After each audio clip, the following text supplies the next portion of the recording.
Hello friends, good evening. मेरा नाम है अशोक और आप देख रहे हैं मेरा यूट्यूब चैनल स्टडी टाइम। आज जो टॉपिक है वो है वर्ग और वर्गमूल। क्या है? वर्ग और वर्गमूल। वर्ग और वर्गमूल। सबसे पहले हम बात करेंगे किसकी? वर्ग की। वर्ग। वर्ग क्या होता है? वर्ग आपने देखा होगा तो एक आकृति होती है जिसकी चारों भुजाएं क्या होती हैं? बराबर। इसमें ये भी ए होती है, ये भी ए होती है, यानी ये भुजा क्या होती हैं? ये होती हैं भुजा। ये भी क्या होती है? भुजा। जो भुजा क्या होती है? वर्ग की भुजा। वर्ग की भुजा। वर्ग की भुजा क्या होती हैं? बराबर होती है। वर्ग की भुजा क्या होती हैं? बराबर होती है। और वर्ग का क्षेत्रफल क्या होता है? वर्ग का क्षेत्रफल। वर्ग का क्षेत्रफल क्या होता है? भुजा गुणा भुजा। यही होता है। भुजा गुणा भुजा। यही होता है। भुजा गुणा भुजा। तो अब हम देखेंगे, देखो, वर्ग क्या होता है? एक आकृति होती है जिसकी चारों भुजाएं बराबर होती हैं। और हमने देखा वर्ग की भुजा बराबर होती है और वर्ग का क्षेत्रफल क्या होता है? भुजा गुणा भुजा। अब देखो, ये होता है तो मैं लूँ वर्ग, एक तरफ ले आऊँ वर्ग की भुजा, एक तरफ तो हमने ले ली वर्ग की भुजा, या कह दे संख्या। भुजा ली एक और, तो और अब इस तरफ कह दें वर्ग का क्षेत्रफल। वर्ग का क्षेत्रफल। जैसे मैं वर्ग की भुजा एक लूँ तो एक गुणा एक कितना हो गया? एक गुणा एक, एक हो गया।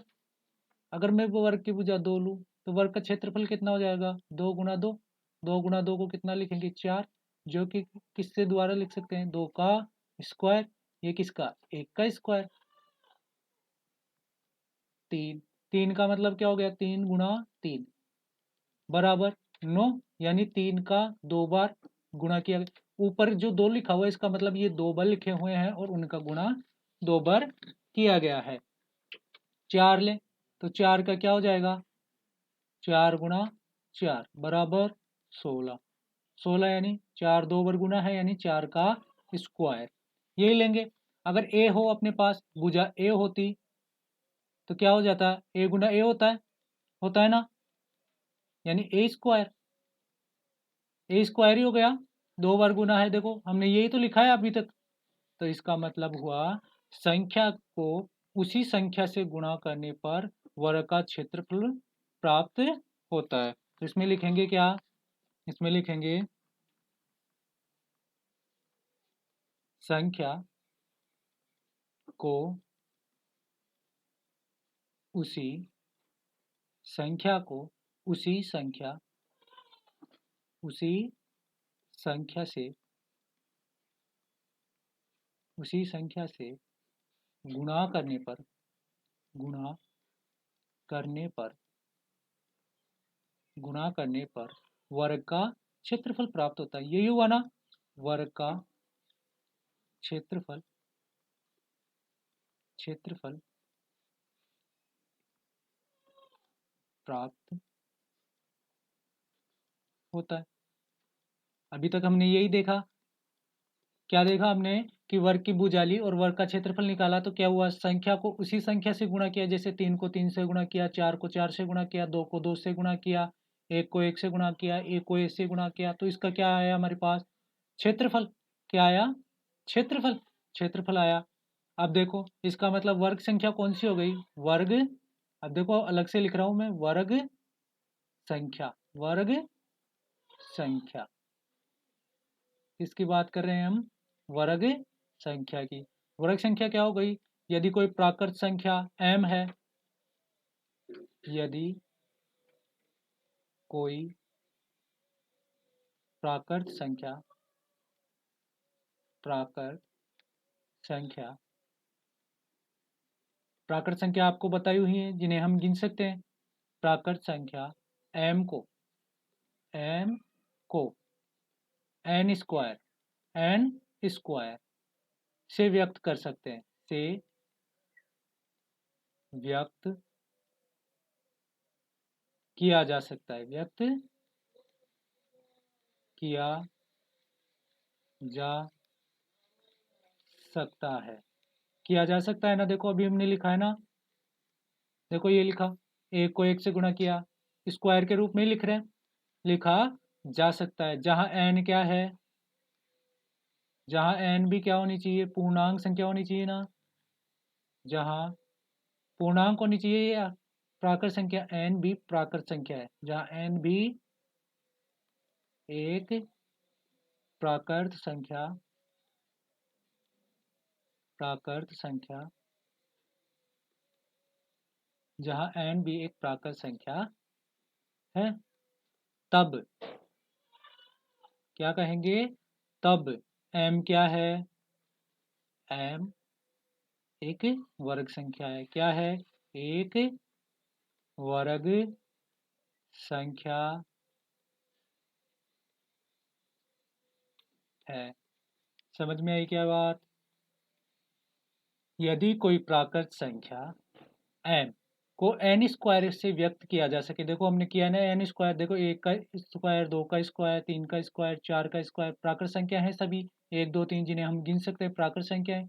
जहाँ एन भी क्या है, एक प्राकृत संख्या, देखो एन एक प्राकृत संख्या, एक दो तीन चार प्राकृत संख्या है, तब एम एक क्या होगी, वर्ग संख्या होगी। क्या होगी, वर्ग संख्या होगी। अगला देखेंगे, अगला क्या है अपने पास, अब बात करें किसकी, ये तो वर्ग संख्या की बात हो गई, अब पूर्ण वर्ग संख्या की बात करेंगे, किसकी, पूर्ण वर्ग संख्या की, किसकी बात करेंगे, पूर्ण वर्ग संख्या। पूर्ण वर्ग संख्या क्या होती है, पूर्ण वर्ग संख्या, जैसे संख्याएं हैं अपने पास, संख्याएं कौन सी जो अभी हमने निकाली, संख्याएं जैसे एक हो गई, चार हो गई, फिर 9 हो गई, 16 हो गई, 25 हो गई, इस प्रकार की जो संख्याएं होंगी वो क्या होंगी, ये क्या है अपनी वर्ग संख्या।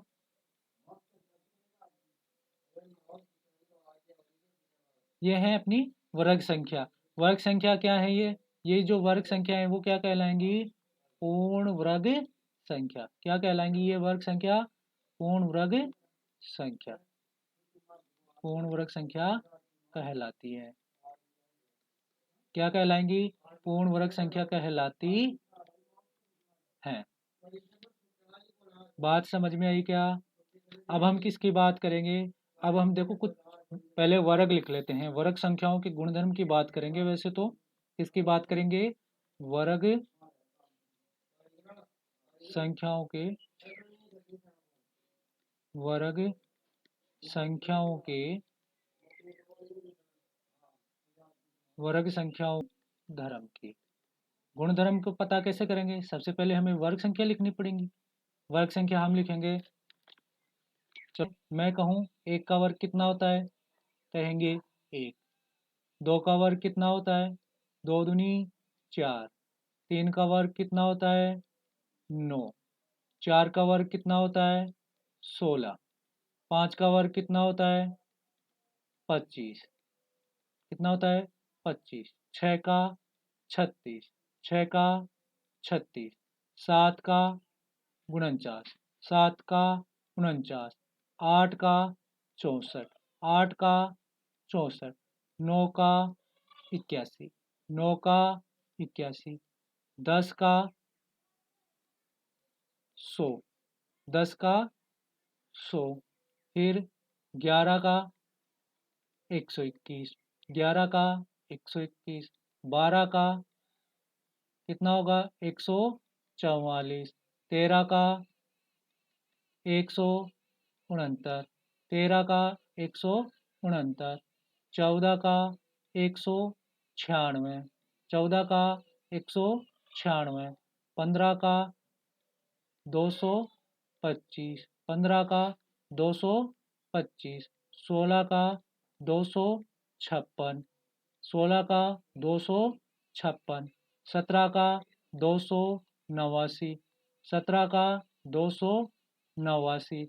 18 का, 18 का कितना हो जाएगा, 324। 18 का कितना होगा, 324। 19 का 361, 19 का 361। 20 का 400, 20 का 400, 21 का 21 का हो गया 441, 22 का 400 कितना हो जाएगा 484, कितना हो जाएगा 484, 23 का कितना हो जाएगा 529, 23 का कितना हो जाएगा 529, 24 का कितना हो गया 576, 576, 25 का कितना हो जाएगा 625, 25 का कितना हो जाएगा 625, कितना हो जाएगा 26 का 676, 27 का कितना हो जाएगा 27 का हो जाएगा 729, कितना हो जाएगा 729, 28 का कितना हो जाएगा 28 का कितना हो जाएगा 784, 784, 29 का कितना हो जाएगा 29 का हो जाएगा 841, कितना हो जाएगा 841, और 30 का कितना हो जाएगा 900, 30 का कितना हो जाएगा 900। बात समझ में आई। आगे देखें कुछ, जैसे 30 के बाद में 35 का देखें तो 35 का कितना हो जाएगा 1225, कितना हो जाएगा 1225, 40 का कितना हो जाएगा 1600, 40 का कितना हो जाएगा 1600, 45 का कितना हो जाएगा 2025, कितना हो जाएगा 2025, और 50 का कितना हो जाएगा 25, 2500, 2500। अब देखो इनकी सबकी इकाई की संख्याएं देखो सब 1, 4, 9, 6, 5, 6, 9, 4, 1 और 2 जीरो, 1 जीरो है क्या कहीं पे नहीं है। तो देखो इकाई के स्थान पे क्या क्या चीजें हैं, नेक्स्ट में लिखें क्या क्या देखा। देखो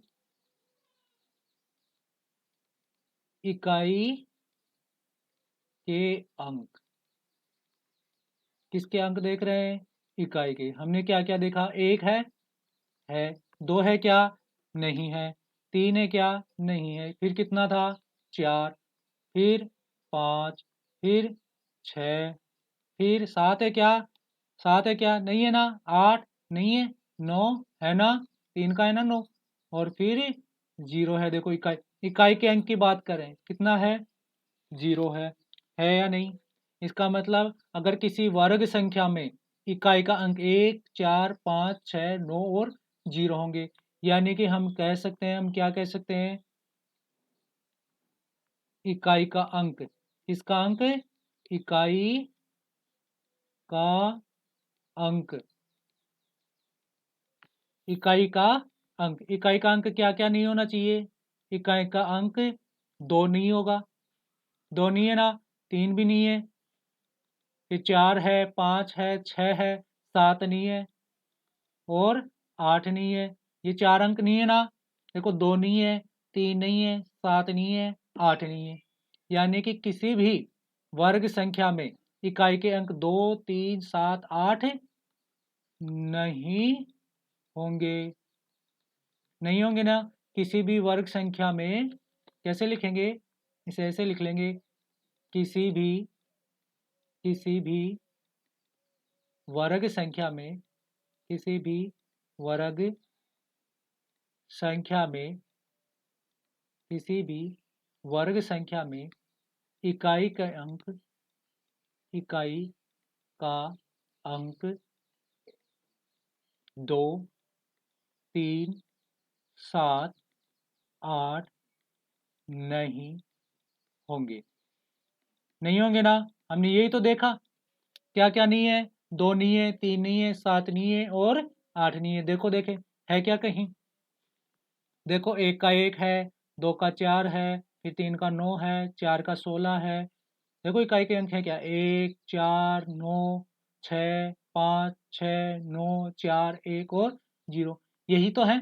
हमने देखा क्या, किसी के में भी देख लो, इसमें देखो 1, 4, 9, 6, 5, 6, 9, 4, 1, 0, इसमें भी यही है 1, 4, 9, 6, 5, 6, 9, 4, 1, यही तो है। यानी इकाई का अंक क्या नहीं है 2 3 7 8 नहीं है, लेकिन इकाई का अंक हमारे पास क्या क्या है, 1 4 5 6 9 0, ये हमारे पास इकाई के अंक हैं।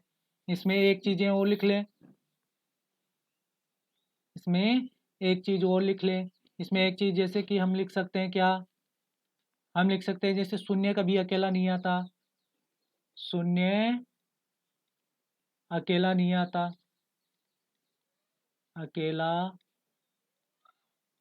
नहीं आता। अरे शून्य अकेला इसलिए नहीं आता, उसे डर लगता है, शून्य अकेला नहीं आता है, वो अपना दोस्त साथ लेके आता है। हमेशा किस में आएगा, जोड़े में, किस में आएगा, जोड़े में आएगा, हमेशा किस में आएगा, हमेशा जोड़े में आता है, जोड़े में आता है। यानी मैं क्या कह सकता हूँ, शून्यों की संख्या क्या होनी चाहिए, शून्य की संख्या, शून्य की संख्याएं सम होनी चाहिए, क्या होनी चाहिए, सम होनी चाहिए, क्या होनी चाहिए, सम संख्याएं होनी चाहिए। देखो कैसे, देखो पिछले वाले में देखो, शून्य है नीचे, देखो 10 में 100 है, 2 जीरो है, 20 में 400 है, 2 जीरो है, देखो 1 जीरो है, लेकिन इसकी कितनी जीरो बन के आ रही है, देखो 2 जीरो बन के आ रही है। इसकी देखो कितनी जीरो बन के आ रही है, 2 जीरो बन के आ रही है। इसकी देखो कितनी जीरो बन के आ रही है, 2 जीरो बन के आ रही है। इधर देखो 1 जीरो है, लेकिन कितनी जीरो बन के आ रही है, 2 जीरो। इसमें भी 1 जीरो, लेकिन कितनी जीरो बन के आ रही है, 2 जीरो बन के आ रही है ना, आ रही है ना। ये थे, आज हम बस इसके बारे में इतना ही पढ़ेंगे। अगली कक्षा में हम पढ़ेंगे कुछ और रोचक चीज़ें पढ़ेंगे, जैसे त्रिकोणीय संख्याओं के जोड़ हैं, फिर उनके और कुछ गुणधर्म हैं, जिनमें से हम बात करेंगे किसके, वर्ग संख्याओं के बीच की संख्या की बात करेंगे, फिर विषम संख्याओं के जोड़े की बात करेंगे, फिर क्रम प्राकृत संख्याओं की बात करेंगे। कल हम इनके कुछ अलग गुणधर्मों की बात करेंगे। तब तक आप इन्हें अच्छे से याद कर लें। बनी कैसी है ये भी मैंने बता दिया आपको, और इन्हें आप अच्छे से तैयार कर लें। फिर हम कल बात करेंगे कुछ इनके रोचक तथ्यों की बात करेंगे। ठीक है, अगर आपको क्लास अच्छी लगी हो तो थैंक यू, धन्यवाद। और अगर ज़्यादा अच्छी लगी हो तो मेरे चैनल को लाइक एंड सब्सक्राइब जरूर करें।